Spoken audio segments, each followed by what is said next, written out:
കഠിന പരിശീലനത്തിനൊടുവിൽ പൊടിപാറിച്ച മത്സരമായി മാറി ബാൻഡ് മേളം. കൊട്ടാരക്കരയിലെ 63ാമത് ജില്ലാ കലോത്സവത്തിൽ വെയിലും ചൂടും വകവയ്ക്കാതെ തന്നെ പട്ടാളച്ചിട്ടയിൽ ബാൻഡ് മേളം അരങ്ങേറി.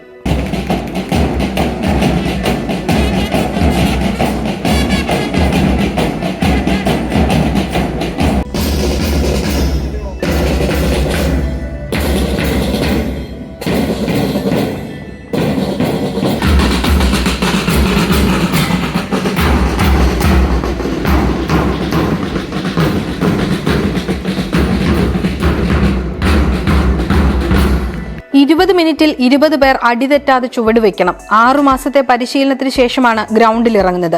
തികച്ചും പട്ടാളച്ചിട്ടയിൽ തന്നെ എന്ന് പരിശീലകരും പറയുന്നു. ആർമിയുടെ ഒരു ചിട്ട അനുസരിച്ചാണ് നമ്മൾ ഈ ട്രെയിനിങ് കൊടുത്തിരിക്കുന്നത്.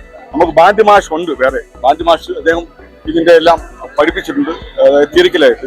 ബാക്കി ചിട്ടപ്പെടുത്തിയത് ഞങ്ങളുടെ ആർമിയുടെ ഒരു ബേസ് വെച്ചാണ് ചെയ്തിരിക്കുന്നത്. ബാക്കി ഇതിനകത്ത് വേറെ കുട്ടികളെല്ലാം നല്ല രീതിയിൽ മാക്സിമം അവർ ശ്രമിച്ചിട്ടുണ്ട്. 8 ഡ്രമ്മറ്റ്, 4 സൈഡ് ഡ്രം, 2 സർക്കിൾ ബേസ്, ഇങ്ങനെ നീളുന്നു ബാൻഡ് മേളത്തിന്റെ വാദ്യോപകരണങ്ങൾ. മത്സരാർത്ഥികൾ ചില കാര്യങ്ങൾ ശ്രദ്ധിക്കേണ്ടതായിട്ടുണ്ട്. കയറുമ്പോൾ നമ്മൾ സ്റ്റെപ്പൊക്കെ ചെയ്യുന്ന ഒരേപോലെ ആയിരിക്കണം. നമ്മൾ ഹെഡ് വെയിറ്റിലാണ് നിൽക്കേണ്ടത്. ആദ്യം ചെല്ലുക, സല്യൂട്ട് കൊടുക്കുക.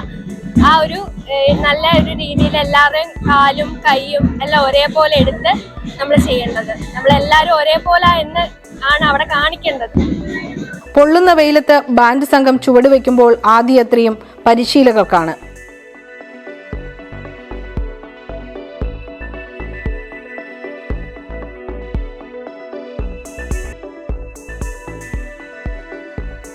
പരിശീലനമടക്കം 2.5 ലക്ഷത്തോളം ഒരു ബാൻഡ് ഗ്രൂപ്പിന് ചെലവ് വരുമെങ്കിലും ഹൈസ്കൂൾ, +1, +2 എന്നിങ്ങനെ വേർതിരിച്ചായിരുന്നു മത്സരം.